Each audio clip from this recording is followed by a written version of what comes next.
안녕하세요. 서울에서 10년차 주부로 살고 있는 40대 여성입니다.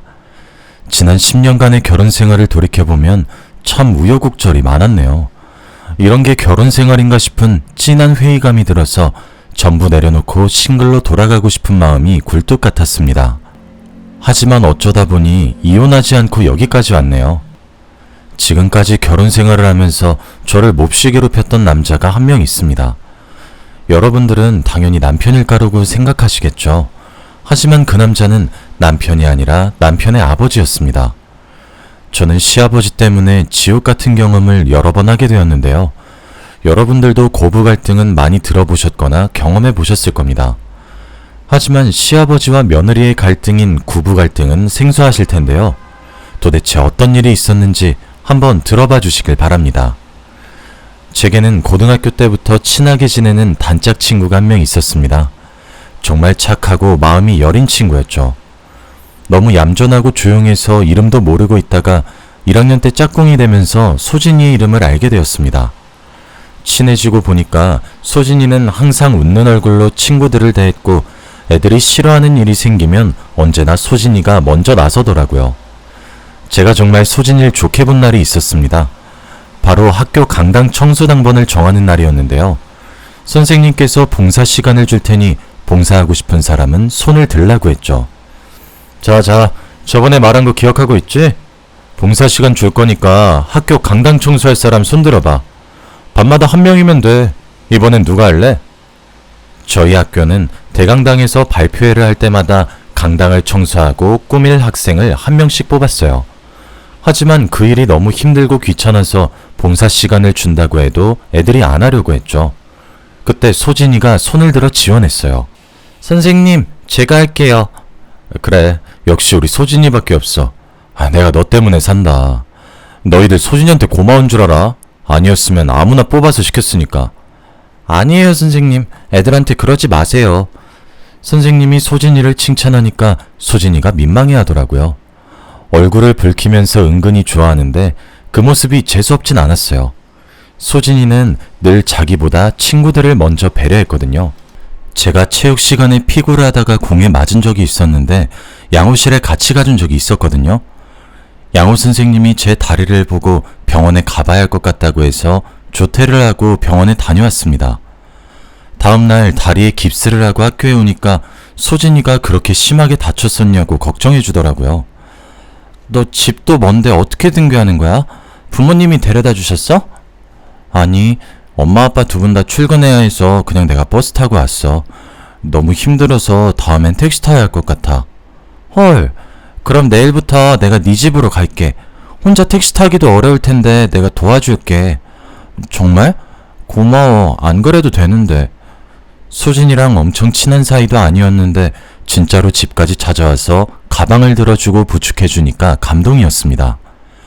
한 달 정도 소진이와 등하교를 하면서 급속도로 친해졌는데요. 둘도 없는 단짝이 돼서 소진이 집에도 놀러가게 되었죠. 소진이 부모님이랑도 이야기 나눠보니까 아주 친절하고 이해심이 좋으신 분들이셨어요. 소진이가 부모님을 닮아서 착하고 다정한 것 같더라고요. 고등학생이 된 후에도 같은 학교로 배정받게 되어서 3년 동안을 소진이와 붙어 다니게 되었습니다. 같은 반이 된 적이 없었지만 방과 후에 같이 공부하면서 친자매처럼 저녁을 같이 먹었죠. 그런데 대학을 들어가면서 소진이와 멀어지게 되었습니다. 저는 서울에 있는 대학을, 소진이는 경기도에 있는 대학으로 진학을 갔거든요. 대학에 들어가고 1년 정도는 서로 연락을 주고받았지만 어느 순간부터 연락이 끊어지고 말았습니다. 소개팅 자리에서 남편을 만난 후로 연락을 잘 해주지 못했거든요. 원래는 소개팅할 생각이 없었는데 저랑 친한 선배가 갑자기 저를 불러세워서 시간이 있냐고 물었습니다. 효정아, 너 오늘 시간 있지? 내 부탁 한 가지만 들어주면 안 될까? 시간이야 있는데 왜? 내가 아는 남자 후배들한테 3대3 소개팅 시켜주기로 했는데 한 명이 펑크 내버렸어. 네가 대타 좀 띄워주라. 이렇게 갑자기? 그냥 머릿수만 채워주면 돼. 응? 언니가 밥 사줄 거니까 한 번만 나가주라. 선배가 소고기를 사주겠다고 저를 꼬시길래 홀라당 넘어가 버리고 말았죠. 선배 말대로 머릿수만 채우면 될 거라고 생각했습니다. 그런데 소개팅 자리는 제 생각보다 적극적이더라고요.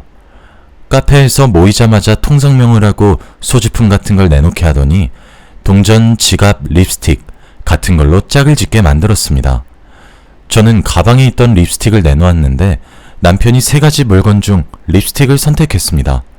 그래서 남편과 짝이 되었죠. 짝이 정해진 후로는 카페를 나와 커플들끼리 데이트를 하게 되었습니다. 남편이랑 쭈뼛거리며 뭘 할까 이야기 나누다 카페 근처에 있는 식당으로 들어가 식사를 했습니다. 그리고 공원에서 산책을 하다가 집에 가려고 했죠. 남편이 제 연락처를 물어볼 줄 몰랐는데 제가 인사치레 다음에 보자고 했더니 핸드폰 번호를 물어봤습니다. 집에 돌아와서 보니 주말에 또 보자는 문자를 했더군요. 남편이 싫지 않았던 저는 데이트 신청에 응했습니다. 그렇게 몇 번 만나다 보니 연인이 되었죠. 지금 생각해보니 남편과 연애하면서 정말 좋았던 순간이 기억나지 않네요. 그저 저한테 잘해주고 다정한 사람이라서 무난한 연애를 했던 것 같습니다. 헤어질 것 같이 싸우거나 다툰 적이 없는 터라 나쁜 기억도 없네요. 정말 순탄하게 연인 관계를 유지하다 보니 졸업을 앞두면서 결혼을 생각하게 되었습니다. 남편이 대기업에 들어가게 되었거든요. 저도 대기업까진 아니어도 초봉이 괜찮았고 금전적으로 안정이 되다 보니 자연스럽게 결혼 이야기가 나왔습니다. 그때가 사귄 지 6년 정도 되었던 것 같네요. 저희가 결혼하겠다며 시댁에 인사를 드리러 간 날이었습니다. 그때 시아버지와 처음 이야기 나눠보았어요. 남편이랑 성격이 정반대더라고요. 성격이 아주 화통하고 말이 많으셨습니다. 게다가 술을 무척이나 좋아하시는 게 눈에 보였죠.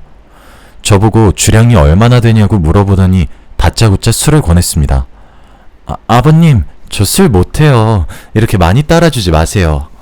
못하긴 뭐가 못해. 원래 술은 마시다 보면 늘어.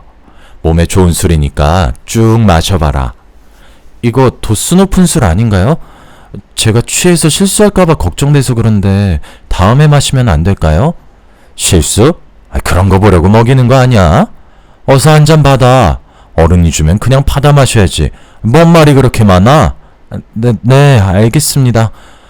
아버님 등살에 못 이겨 주시는 술을 받아 마셨습니다. 제가 여자치고 술을 제법 잘 마셔서 다행이죠.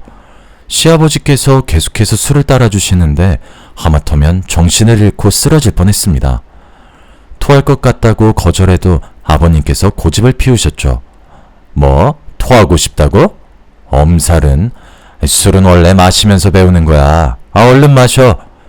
당연히 이렇게까지 술을 마시라고 부추기는데 시어머니께서 가만히 있을 리가 없었죠. 가만히 지켜보다가 폭발하셨는지 술을 따라주려는 아버님의 팔을 잡아당겼습니다. 아휴, 이 사람이 대체 왜 이런담? 미안해요. 어른도 어른 나름이지. 술주정뱅이한테서 술을 배운다니 개가 들어도 웃겠네. 어머님 입은 웃고 있었지만 눈은 전혀 웃고 있지 않았습니다. 저 때문에 참고 있는 듯 아버님 팔을 몰래 꼬집기도 했죠. 하지만 시아버지께서는 어머님을 아예 무시하고 계셨어요. 결국 잔뜩 취하셔서 수다쟁이로 변하셨죠. 자기가 어렸을 때부터 20대 시절, 30대 시절까지 살아온 인생 이야기를 쭉 읊기 시작하시는데 듣기 너무 힘들더라고요. 앞으로 어떻게 살아야 하는지 훈화 말씀을 하셔서 잠깐 잠들 뻔했습니다. 맨정신이라면 웃으면서 잘 듣는 척이라도 할 텐데 술을 너무 많이 마셔서 눈이 자꾸 감기더라고요. 시어머니께서 제가 잠들려는 모습을 보았는지 아버님 어깨를 찰싹 때리셨습니다. 아유, 못 살아. 내가 그만하라고 눈치 줬으면 그만할 것이지. 며느리 잠들려고 하는 거 안 보여요? 얼른 들어가서 발 닦고 잠이나 자. 잠들었다고? 어이구, 시간이 벌써 이렇게 지났네. 아가 어떠냐? 내 말 듣고 있으니까 시간 가는 줄 모르고 재밌지? 네, 맞아요. 아버님이 말씀을 너무 재밌게 하시네요. 제가 영혼 없이 고개를 끄덕이는데도 아버님이 만족스러워 하시더라고요. 다음에 또 같이 술 마시자고 마중을 나와주시는데 저는 이제야 풀려났다는 해방감이 들었습니다. 행여나 붙잡으실까봐 시부모님 댁을 빠르게 빠져나왔죠. 막상 밖으로 나오니 술이 깨서 남편이랑 이런저런 이야기를 나누기도 했습니다. 우리 아버지 때문에 고생 많았어. 미리 말하려고 했는데 엄마가 절대 술 못 먹이게 막아준다고 했거든. 그런데 이렇게 먹여버리네. 아니야, 내가 술 잘 마셔서 다행이지. 당신같이 못 마셨으면 이미 꽐라돼서 난리 났을 거야. 그치? 제가 웃으면서 남편을 놀리니까 남편이 한숨을 푹 내쉬더라고요. 그러면서 아버님께서 술을 너무 좋아하셔서 고민이라고 했습니다. 남편 말로는 아버님께서 학창시절에 시인을 꿈꿨다고 해요.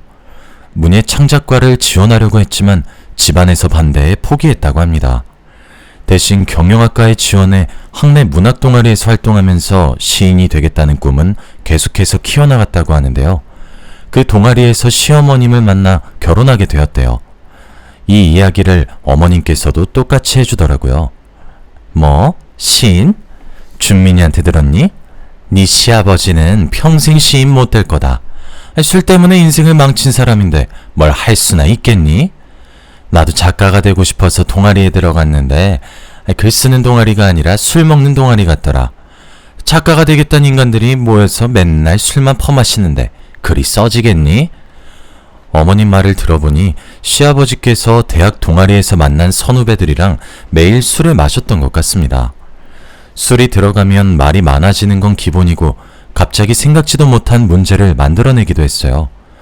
그 말을 들었을 때에는 남의 일처럼 느껴졌습니다. 부부 사이에서 일어나는 트러블 같은 거라고 생각했는데 그 문제가 저한테도 일어날 줄 몰랐네요. 남편과 결혼한 지 3개월 정도 지났을까요? 아버님께서 제가 일하는 회사로 찾아와 저를 난감하게 만들었습니다. 처음엔 대뜸 회사 앞이란 전화를 받고 화들짝 놀랐었죠. 네? 회사 앞이요? 무슨 일 있으세요? 그래, 네 회사 앞이다. 잠깐만 나와봐라. 무슨 일 때문에 그러시는데요? 저 업무 중이라 갑자기 나오라고 하시면. 아니, 급하게 나오다가 지갑을 두고 나왔지 뭐냐. 몇만 원만 빌려주라. 네? 돈이요? 며느리에게 돈을 빌려달라고 하다니 처음엔 믿을 수가 없었습니다. 저라면 자식에게 돈 달라고 하는 것도 눈치 보일 것 같은데 시아버지께서는 여러 번 제게서 돈을 빌려가셨습니다. 말은 빌려가는 거지만 돌려줄 생각은 전혀 없으셨죠. 돈을 빌려줄 때마다 시집을 잘못 왔다는 생각이 들었지만 시어머니 때문에 버틸 수 있었던 것 같습니다.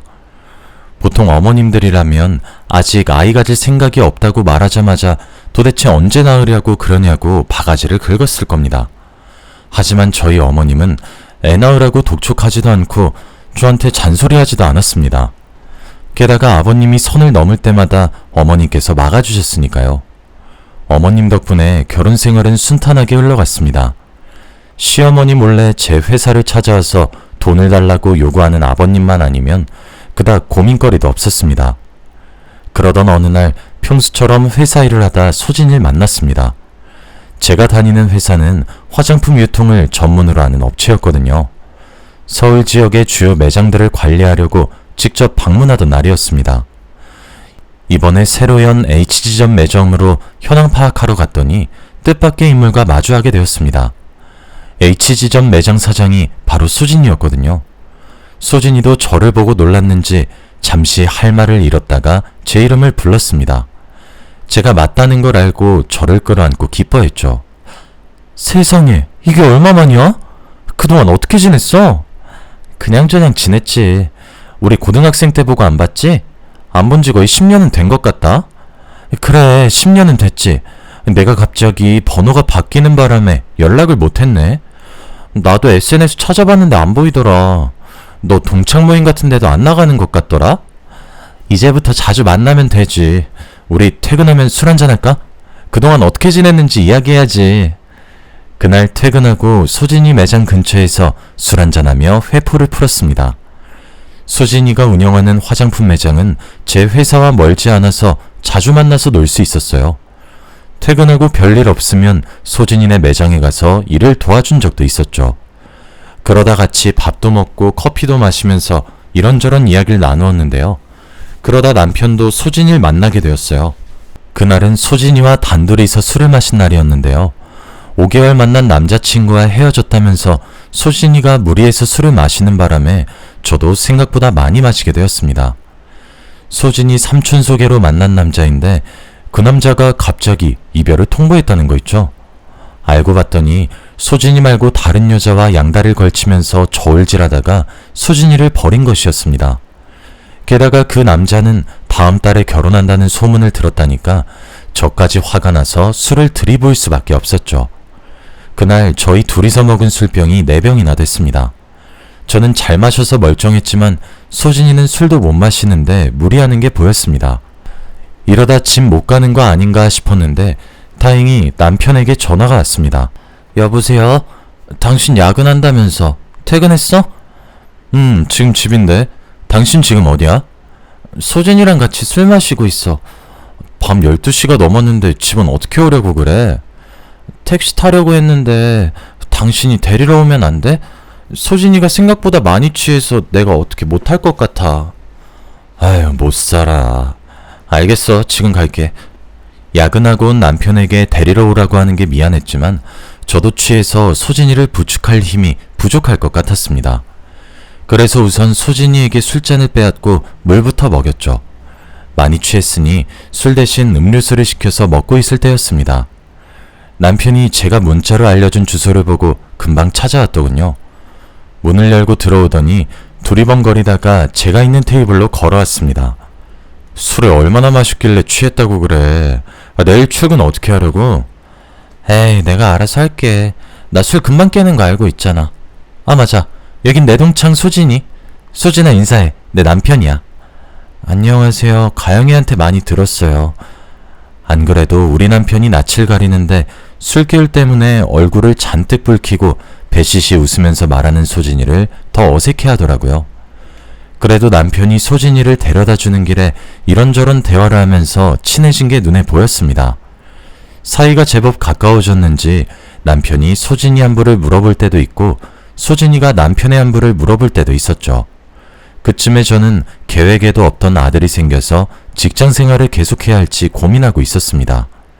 제 고민을 시어머니께 말씀드렸더니 의외로 쿨하게 말씀하시더라고요. 그만두긴 왜 그만둬? 요즘은 여자라고 집에만 있는 거 아니야. 애 키우면서 직장 생활할 자신 있으면 계속해. 내가 거들어줄 테니까. 회사 그만두지 않고 아들을 키우겠다고 하면 눈칫밥을 먹게 될 줄 알았는데 다행이었습니다. 어머님께서 아이를 돌봐주신다고 했으니까 마음 놓고 워킹맘 생활을 이어나갔죠. 그런데 저희 아들이 3살 정도가 될 무렵이었을까요? 남편이랑 아버님이 제게 감추고 있는 게 있는 것 같았습니다. 생신을 맞아 시부모님을 모시고 식당을 모시고 갔는데 제가 화장실에 간 사이 이상한 말을 하고 있더라고요. 뭐? 아버지, 이게 말이 된다고 생각해? 언제까지 엄마 속이려고? 난 더 이상 못 참아. 내가 다 말해버릴 거야. 뭐? 안 돼. 절대 말하지 마라. 내가 곧 정리할 거라고 했잖아. 날 믿고 조금만 더 기다려주라. 열흘 안으로 정리할게. 열흘은 무슨? 지금 당장 정리해. 해도 너무하잖아. 엄마 친구랑 어떻게 그런 관계를 가져놓고. 쉿. 이러다 누가 듣겠다. 제발 진정하고 내 말 좀 들어주라. 내가 깨끗하게 정리할 테니까 기다려주라고. 제가 화장실에 간 사이 어머님도 화장실에 간 모양이었어요. 멀리서 어머님이 걸어오는 모습이 보이더군요. 예약한 식당이 다다미식 프라이빗 룸이라서 다행이었죠. 저보고 왜 안 들어가냐고 묻길래 신발 핑계를 댔습니다.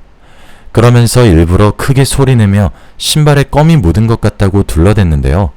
그제야 남편과 아버님이 입을 다물고 아무 소리도 안 내더라고요. 제가 어머님과 함께 룸 안으로 들어가서 식사를 마저 했습니다. 밥이 입으로 들어가는지 코로 들어가는지 모르겠더군요.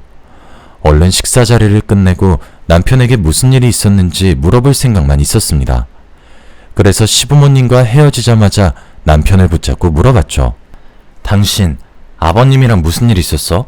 설마 바람 피신 거 아니지? 설마 다 들은 거야? 우리 엄마도 들었어? 아니, 어머님은 못 들으셨어. 내가 들으실까봐 괜히 딴소리 하긴 했는데. 당신, 좋게 말해봐. 도대체 무슨 일이 있었던 거야? 사실 그게... 남편이 하는 말을 들어보니 제 예상대로 시아버지께서 바람을 피고 계셨습니다. 남편이 시아버지의 외도를 알게 된 건 6개월 전이었다고 하더군요. 그런데 놀랍게도 시아버지께서 먼저 불륜을 고백하셨다고 합니다. 어느 날 남편 회사를 찾아온 아버님이 돈을 달라면서 어처구니 없는 말을 늘어놓았다고 해요. 너 혹시 돈 모아둔 것 좀 있냐? 딱 2천이 필요한데. 네? 2천이요? 아니, 갑자기 2천만 원은 어디에 쓰려고 그러세요? 아니, 내가 갑자기 몸이 아파서 말이야. 몸이 아프시다고요? 병원에 가보셨어요? 아버지가 아프단 말을 듣자마자 남편의 심장이 쿵 하고 내려앉았다고 합니다. 도대체 어디가 아픈 거냐? 수술해야 하냐? 다른 병원도 가보자. 남편이 호들갑을 떠니 아버님께서 결국 거짓말이라고 실토했다고 해요. 아니야. 내가 돈이 급해서 거짓말을 했다. 네? 거짓말이요? 아버지, 갑자기 왜 그러세요? 친구가 급한 사정이 생겨서 돈이 필요하대. 친구요? 어떤 친구요? 보이스피싱 같은 거 당하신 거 아니죠? 남편은 아버님과 대화할수록 의심이 들었다고 하죠. 아버님이 횡설수설하길래 아까부터 독한 향수 냄새가 나 여자 문제가 생긴 거라고 직감했다고 합니다. 그래서 아버님 몰래 핸드폰을 훔쳐봤다가 어머님이 아닌 다른 여자가 생겼다는 사실을 알아냈는데요. 남편이 화를 내면서 물어봤더니 아버님께서 태연하게 고개를 끄덕였다고 해요. 더군다나 아버님의 내연녀는 어머님과 가장 친한 친구분이셨습니다. 남편은 아버님의 뻔뻔함에 어이가 없어져서 말이 나오지 않았습니다. 하지만 어머님이 알면 충격을 받고 쓰러지실까봐 아버님 외도를 어떻게든 중단시키려고 했죠. 실제로 시아버지께서 남편 말을 듣고 급한 사정만 해결되면 내연녀와 정리를 할 거라고 약속했다고 합니다. 그런데 벌써 몇 달째 정리하지 않고 시어머니의 눈을 피해서 계속 만남을 가지고 있다고 하네요.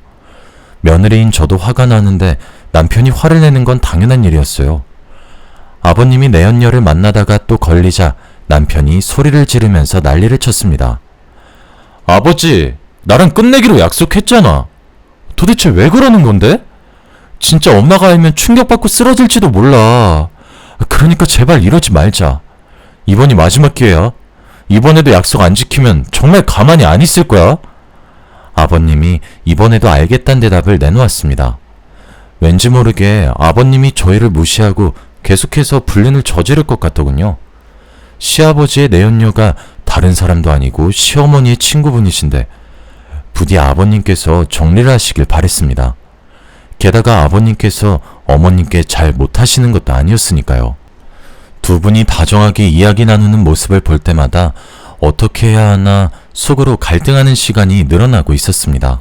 그러다 얼마 뒤에 여름 휴가철이 되어서 제주도로 가족여행을 가게 되었습니다. 저는 당연히 아버님이 그곳에서는 내연녀가 철저하게 숨기고 있을 줄 알았죠. 그런데 숙소에서 밤늦게까지 내연녀와 전화통화를 하고 있더군요. 정말 어이가 없어서 한마디 하려다가 아버님께서 하는 이야기를 듣고 얼른 입을 다물었습니다. 설마 또 돈 이야기라는 걸까 걱정이 됐거든요. 여보, 당신은 지금 뭐하고 있어? 난 당신 생각이 나서 잠도 못 자고 있어. 이런 좋은 데는 당신이랑 와야 하는데 너무 아쉽다. 다행히 제가 우려하던 돈 이야기는 하지 않고 있더군요. 그래서 시아버지의 폰을 빼앗아 전화를 끊어버렸습니다. 당연히 아버님께서 저를 보고 노발대발하시면서 소리를 지르셨죠. 뭐 하는 짓이야 지금?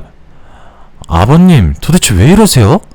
저희가 그만하라고 하시면 그만해야죠. 왜 끝까지 이러시는데요? 어머님이랑 진짜 이혼하고 싶으세요? 뭐? 이혼? 어디 버릇없이 시애빌 가르치려고 들어? 며느리 주제에 어디서 이혼을 들먹여? 버릇없는 것 같으니라고. 이 말을 듣고 속이 부글부글 끓어올라 욕짓거리를 내뱉을 뻔했습니다. 다행히 남편이 제 목소리를 듣고 어머님이 듣겠다며 끌고 가서 다행이었죠. 저희는 여름 내내 어머님이 안 보이는 곳에서 아버님을 어떻게 해야 할지 회의를 했습니다. 그래서 집으로 돌아오자마자 시아버지께 최후 통첩을 날렸죠. 일주일 내로 내연녀와의 관계를 정리하지 않으면 시어머니께 전부 다 말하고 이혼시키겠다고 했습니다. 그런데 저희가 그러기도 전에 아버님께서 전 재산을 몰래 처분하고 내연녀와 함께 도망을 가버리고 말았습니다. 더군다나 얼마 전 아버님이 남편에게 돈도 빌려갔었거든요. 다짜고짜 5천만 원을 달라고 하길래 절대 줄 수 없다고 했죠. 시아버지는 남편을 협박하면서까지 돈을 달라고 했습니다. 네가 5천만 원이 없다고? 예전부터 모아둔 돈 있는 거 다 알고 있다. 네가 괜히 돈을 달라고 하겠어? 나도 협박당하고 있으니까 이러는 거 아니야. 협박이요? 설마 그 여자가 아버지한테 협박을 했어요? 그래. 5천만 원만 주면 헤어져 준다고 하더라. 돈 안 주고 헤어지면 집까지 쫓아온다고 하니까 돈 내놔라. 설마 네 엄마랑 내가 갈라서길 바라는 건 아니지? 남편은 아버님이 거짓말을 하고 있는 건 아닐까 고민했다고 합니다. 하지만 진짜로 내연녀가 집으로 찾아올까봐 대출까지 해서 5천만 원을 줬다고 하죠. 그 돈을 가지고 도망간 걸 보니 아버님께서 거짓말을 했나 봅니다. 내연녀가 협박을 하긴커녕 아버님이 나서서 5천만 원과 전 재산을 들고 나르자고 했겠죠. 결국 시어머니도 이 사실을 알게 되었는데요. 어머님께서 충격을 받고 쓰러지거나 분노할 줄 알았는데 의외로 침착한 모습을 보이셨습니다. 남편은 아버님 지인들에게 전화를 해보면서 행방을 수소문해보았지만 별 소득이 없었죠. 일주일이 지났는데도 전화도 안 받고 문자에 답장도 없어서 경찰에 실종신고를 하려던 찰나였습니다. 그런데 시어머님께서 그럴 필요 없다고 하시더군요. 예, 그럴 필요 없다. 이미 다른 년한테 올려서 도망간 인간을 다시 찾아서 뭐 하려고? 실종신고고 뭐고 신경 쓰지 말자. 난 그냥 이혼하고 싶다. 시어머니는 아버님을 찾는 대신 이혼을 선택하셨어요. 당사자가 사라져버렸으니 합의이혼은 불가능했고 궐석재판으로 이혼소송을 해야 했습니다. 그래서 변호사를 통해서 이혼소송을 했고 시어머니는 한 달 만에 행방불명된 시아버지와 이혼하고 남남이 되어버렸어요. 그 뒤로 희소식만 있길 바랬는데 2달 뒤에 소진이 아버지가 세상을 떠나셨습니다. 1년 전부터 대장암 수술을 받고 투병 중이셨는데 암이 재발해서 결국 돌아가신 겁니다. 저는 장례식이 끝날 때까지 자비를 도우면서 소진이 곁을 지켰죠. 3일장을 다 치르고 나니 눈물 한 방울 안 흘리던 소진이가 저를 껴안으면서 고맙다고 하더군요. 효정아, 정말 고마워. 네 덕분에 아버지 좋은 곳으로 보내드릴 수 있었어. 아니야, 내가 한 것도 없는데 뭐. 울지마. 지금까지 잘 참아놓고 왜 갑자기 울어. 몰라, 긴장 풀렸나봐. 너 보니까 눈물이 나오네. 그날은 수진이가 눈물을 다 흘릴 때까지 조용히 기다려줬습니다. 아버지를 잃은 아픔에 우울해할까봐 매일 문자하고 전화하며 수진이와 자주 소통하려고 노력했죠. 수진이도 점차 기운을 회복하고 닫아놓았던 화장품 매장을 다시 열 쯤이었습니다. 수진이 문제가 사라지자 제게 문제가 생기기 시작했습니다. 제가 일하는 부서에 새로운 부장이 왔는데 저랑 너무 안 맞았거든요. 성격이 아주 독선적이고 부하 직원들을 함부로 대해서 친한 직원들끼리 저러니까 50대에 이혼당하는 거라고 뒷담을 했습니다. 그러면서 서로 조심하자, 실수하지 말자고 다짐했었는데 그 다짐이 헛수고가 되어버리고 말았네요. 부장이 말도 안 되는 욕을 했거든요. 갑자기 저를 부르더니 거래처와 짜고 계약서를 허위로 만들라고 지시했습니다. 한마디로 불법으로 공금을 횡령하라는 말이었죠. 저는 당연히 안 된다고 단호하게 이야기하였습니다. 네? 저보고 그런 짓을 하라고요? 말도 안 돼요, 부장님. 이렇게 하면 불법인 거 아시잖아요. 회사에서 알면 어쩌려고 그러세요? 뭐? 불법? 야, 네가 무슨 테레사수냐? 다들 이렇게 뒷돈 챙겨 먹고 있는데 혼자서 착한 척이야. 나만 좋자고 이러는 거 아니잖아. 같이 하자고. 내가 이만큼 떼어주겠다니까? 얼마 주든 간에 전 안 할 거고요. 계속 부당한 지시 내리면 감사팀에 고발할 겁니다. 그래, 어디 두고 보자. 네가 진짜 고발할 수 있을지 보자고. 그 뒤로 부장은 그 일에 앙심을 품었는지 사사건건 저를 걸고 넘어졌습니다. 제가 실수를 할 때에는 꼬투리를 잡아서 인격적인 악담을 퍼부었죠.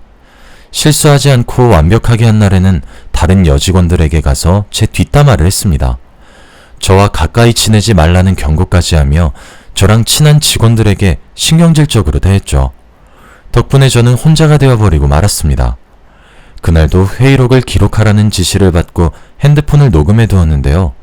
어찌된 일인지 녹음이 하나도 되지 않아서 이런 폭언을 들었습니다. 뭐? 녹음이 안 돼서 기록을 못했다고? 뭐 이런 병신 같은 게 다 있어? 네가 신입이야? 도대체 몇 년 차인데 이런 실수를 하는 거야? 꼴도 보기 싫으니까 저리 꺼져! 이런 식으로 매일같이 부장에게 시달리니까 하루하루가 지옥 같더군요. 마음 같아선 당장 때려치우고 싶었지만 시아버지 때문에 남편이 받은 대출금이 발목을 잡았습니다. 남편의 월급으로 생활비를 충당하는 대신 제 월급으로는 대출금을 갚고 있었거든요. 제가 그만두면 안 되는 상황이라 스트레스를 많이 받았을 때였습니다. 퇴근하고 돌아오니 남편이 갑자기 시아버지 이야기를 꺼내더군요. 여보, 아버지 사는 곳 찾았어. 뭐? 정말? 지금 어디 사시는데? 지금 당장 가보자. 저녁 식사도 하지 않고 회사에서 입은 옷 그대로 남편의 차에 올라탔습니다. 그리고 시아버지가 있는 곳으로 가 당장 5천만 원을 내놓으라고 소리쳤죠. 저는 그 부장놈 때문에 그동안 쌓인 게 있어서 눈물까지 흘리면서 소리쳤습니다. 아버님, 5천만 원 돌려주세요. 이게 도대체 무슨 경우예요? 다른 사람도 아니고 아들 돈을 훔쳐가다뇨. 훔쳐가다니? 우리 아들이 준 거야. 난 돈 훔친 적 없으니 이만 돌아가라. 그리고 우리가 가족도 아닌데 이제 와서 돈 달라고 하는 건 무슨 경우냐? 너희들이 이혼해달라며. 마음 같아서는 고소하겠다고 하고 싶었지만 아버님께서 차용증이나 변제각서 이야기를 꺼내시더군요. 당연히 남편은 아버지에게 빌려준 것이니 차용증이나 변제각서 같은 건 받아놓지도 않았습니다. 결국 법적으로 고소할 방법이 없어서 포기할 수밖에 없었습니다. 저는 시아버지의 뻔뻔한 태도에 치를 떨면서 돌아서야 했죠. 그렇게 시아버지든 5천만 원이든 전부 다 잊어버리려고 했습니다. 생각만 해도 속이 부글부글 끓고 두통이 찾아왔었거든요. 그냥 돈 버는 데에만 집중하고 집안 돌보는 데에만 온 힘을 쏟아냈습니다. 다른 잡생각이 안 들도록 노력하던 와중에 수진이의 결혼 소식이 들려왔죠. 35이 되도록 결혼하지 않길래 내심 걱정했는데 다행이었습니다. 기쁜 마음으로 결혼식장에 갔는데 신부 측 혼주석에 앉아있는 사람을 보고 저는 제 눈을 의심했습니다. 신부 측 혼주석 자리에 아버님이 앉아 계시더군요. 시아버지도 저를 보더니 깜짝 놀라더니 말을 잇지 못하셨습니다. 아니 아가, 네가 어떻게 여기에? 제가 묻고 싶은 말이었습니다. 어떻게 저 인간이 소진이의 결혼식장 혼주석에 앉아있는 것일까요? 아버님은 제가 곧 소리라도 지를 것 같았지만 갑자기 저를 끌고 나왔습니다. 그리고 애절한 목소리로 제게 빌더군요. 아가, 우리 과거 일은 모두 잊어버리자. 내가 너한테 미안한 짓 참 많이 했지만 나도 그동안 마음고생 많이 했어. 그러니까 소진이한테 아무 말도 하지 말고 조용히 있다가 주면 안 되겠니? 내가 이렇게 빌게. 도대체 어떻게 된 거예요? 왜 아버님이 소진이 결혼식장에 있는 거냐고요? 제가 자초지종을 설명해달라고 요구하니 시아버지께서 내연녀와 도망을 간 다음 살림을 차린 이야기를 말해주었습니다. 요점은 결국 아버님도 내연녀에게 버림을 받았단 거였죠. 내연녀를 믿고 가진 돈을 모두 맡겼는데 그 돈을 가지고 달아났다고 합니다. 그리고 다시 만난 여자가 소진이 엄마였다고 하는데요. 시아버지는 소진이 엄마를 너무 사랑하고 있다며 소진이와 소진이 엄마에게 말하지 말아달라고 애원했습니다. 뭐? 사랑해요? 그럼 우리 어머님은요? 우리 남편은요? 낯짝이 얼마나 두꺼우면 이렇게 뻔뻔스러울 수가 있죠? 사과하려면 저희가 찾아갔을 때 하셔야죠. 지금 괜히 아쉬우니까 사과하시고. 제가 아버님 때문에 얼마나 고생했는지도 모르죠? 미안하다. 정말 미안해. 내가 얼마나 원망스러울지 잘 알아. 그래, 화 풀릴 때까지 얼굴에 침이라도 뱉어라. 이렇게 늙은 놈이 살려면 얼마나 살겠냐? 이제 나도 새 출발하려고 하니 제발 한 번만 기회를 다오. 아버님께서 정말로 제 앞에서 무릎을 꿇으시더라고요. 그 모습이 애처롭긴커녕 가증스럽게 느껴져서 뺨이라도 후려갈기고 싶었습니다. 하지만 곧 결혼식을 올릴 소진이를 생각해서 아버님을 결혼식장 안으로 보냈습니다. 이런 날에는 돌아가실 아버지가 더 생각날 텐데 속상해할 소진이를 더 비참하게 만들 수 없었습니다. 그런데 소진이가 아버님 손을 잡고 입장하는 모습을 보니 속이 쓰리더군요. 이러다가 소진이도 제 꼴이 되는 거 아닐까 걱정이 돼서 그 뒤로 잠도 자지 못했습니다. 그저 소진이가 신혼여행을 끝나고 돌아오길 기다렸죠. 소진이에게 돌아왔다는 연락을 받자마자 만나자고 했습니다. 소진이 집 근처 카페에서 새아버지는 어떤 분인 것 같냐고 물어보니 가정적이고 다정한 분인 것 같다는 답변이 돌아왔습니다. 돌아가신 아버지가 생각난다면서 아버지랑 많이 닮았다고 하는데 소진이의 표정이 너무 행복해 보여서 아버님의 과거를 폭로할 수 없더군요. 무슨 일이 생긴 것도 아니고 다 지나간 일이니 묻어두려고 했습니다. 그런데 회사 내에서 기가 막힌 소문이 돌기 시작했습니다. 저를 괴롭히던 부장에게 애인이 생겼다는 거 있죠? 뒤에서 몰래 바람을 피우다가 이혼당했으면서 찔리지도 않는지 또 애인을 사귄 것 같았습니다. 게다가 부장은 그 애인을 스폰서라고 부르더군요. 직원들이 스폰서가 무슨 말이냐고 물으니 이런 말을 했습니다. 스폰서 몰라? 돈 주는 늙은 놈들. 내가 좋아서 졸졸 따라다니는 영감이 용돈 줄 테니까 사귀자는 거 있지? 그냥 맞장구만 쳐주다가 돈만 받고 연락 끊으려고. 헐, 진짜 그래도 돼요? 그럼 안 될 이유가 뭐가 있어? 나는 돈 받고 그 영감은 나같이 젊고 예쁜 여자랑 노는 건데. 50대면 젊은 것도 아닌데 자신감 넘치는 여자였죠. 허세를 부리는 건지 몰라도 점심시간에 수다를 떨 때마다 새로 사귄 내연남을 스폰서 취급하더라고요. 당연히 직원들은 믿지 않았지만 사진까지 보여주어서 진짜로 스폰서가 있구나 싶었습니다. 그런데 그 사진을 자세히 들여다보던 순간 엄청난 충격을 받고 말았죠. 부장의 스폰서가 제 시아버지였거든요. 더 충격적인 사실은 그 인간이 부장과 두 집 살림을 하면서 소진이가 주는 용돈을 쓰고 있었단 겁니다.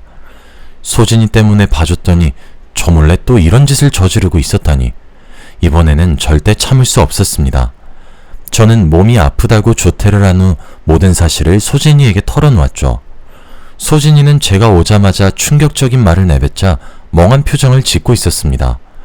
그러더니 저보고 갑자기 찾아와서 무슨 말을 하냐고 되묻는 거 있죠. 소진아, 오래전부터 말해주고 싶었는데 널 위해서 참았어. 근데 더 이상 가만히 있으면 안 될 것 같아. 내 어머니 몰래 바람 피우고 내 친구 몰래 바람 핀 놈이야. 난 더 이상 못 당하고 있으니까 제대로 준비해서 복수하자. 잠자코 제 말을 듣고 있던 수진이가 찬물을 연거푸 마시더라고요. 그리고 아버님이 과거에 저질렀던 과오들을 다시 되묻더니 제가 하는 말을 주의 깊게 듣기 시작했습니다. 수진이도 이 상황을 받아들이게 되었는지 제대로 정리하겠다고 했죠. 이제는 시아버지와 내연녀에게 복수해줄 차례였습니다. 우선 소진이는 소진이 엄마를 찾아가 모든 사실을 이야기해 주었습니다. 소진이 엄마는 소진이보다 더 놀랐는지 눈물을 흘리면서 정신을 차리지 못했죠. 그리고 그 길로 아버님을 찾아갔습니다. 소진이 엄마는 혹시나 하고 아버님과 대화해 보려고 했지만 내연녀와 함께 있는 걸 보고 눈이 돌아가고 말았습니다. 그래서 동네 사람들이 다 보고 있는데 아버님 뺨을 때렸죠. 설마 했는데 정말이었구나. 정말 당신이 날 배신한 거였네? 나 몰래 다른 여자 만나니까 좋아? 나 속이니까 좋았냐고! 소진이 엄마는 이웃 주민이 부른 경찰이 올 때까지 그놈의 멱살을 잡고 쌩 난리를 피웠습니다. 경찰들이 저희를 말리는 바람에 그 소란이 끝이 났지 경찰이 오지 않았으면 아버님이 거의 묵사발이 되었을 겁니다. 결국 이혼당한 아버님은 위자료를 토해내느라 전 재산이 털린 것 같았죠. 내연녀였던 부장도 상간녀 소송에 걸렸다는 소문이 났습니다. 회사 내에서 남자 관계가 문란하고 근무 태도가 나쁘단 평이 자자해서 상간녀 소송 소문이 퍼지자마자 권고사직 당했다고 하네요. 아버님도 죗값을 치르고 부장도 떠나니 마음이 절로 편해졌습니다. 이제야 살만해졌다고 생각하고 있는데 남편이 아버님을 만나고 왔다고 하더군요. 아버님 이야기를 듣는 순간 기분이 나빠져서 인상을 쓰며 물었습니다. 뭐? 그 쓰레기 같은 인간은 왜 만난 거야? 아버님이 먼저 만나자고 연락했다고 하더군요. 저라면 만나지 않았을 테지만 남편에겐 아예 남이 아니라 아버지라서 마음이 쓰였나 봅니다. 아버님이 후줄근한 차림으로 나타나서 하소연했다고 하네요. 고시원에서 자활근로를 하면서 근근히 살아가고 있다며 도와달라고 사정한 것 같았습니다. 딱 10,000원만 주면 안 되냐? 10,000원이 아니면 5,000원이라도. 내가 지금 라면 한 그릇 사 먹을 돈도 없다. 아무리 내가 미워도 부모 아니냐. 네가 돈 안 주면 굶어 죽을지도 모르니 딱 10,000원만 주라. 남편에게 이 말을 전해 듣는 게 기가 막히더군요. 10,000원이든 5,000원이든 간에 또 돈 때문에 만나려고 했다는 게 짜증났습니다. 진심으로 반성하고 사과할 생각으로 만날 마음은 없었나 보죠. 돈이 궁해질 때마다 이럴 것 같아서 남편에게 절대 돈을 주지 말라고 했습니다. 남편도 그렇게 생각했는지 아예 연락을 끊을 거라고 하더라고요. 남편이 우린 이제 아예 남 아니냐고 차단할 거니까 연락처 지우라고 말하니 아버님이 아무 말 없이 돌아갔다고 합니다. 부모 자식 사이라도 서로 지켜야 하는 도리가 있는 법이죠. 그걸 천륜이라고 부르는 거고요.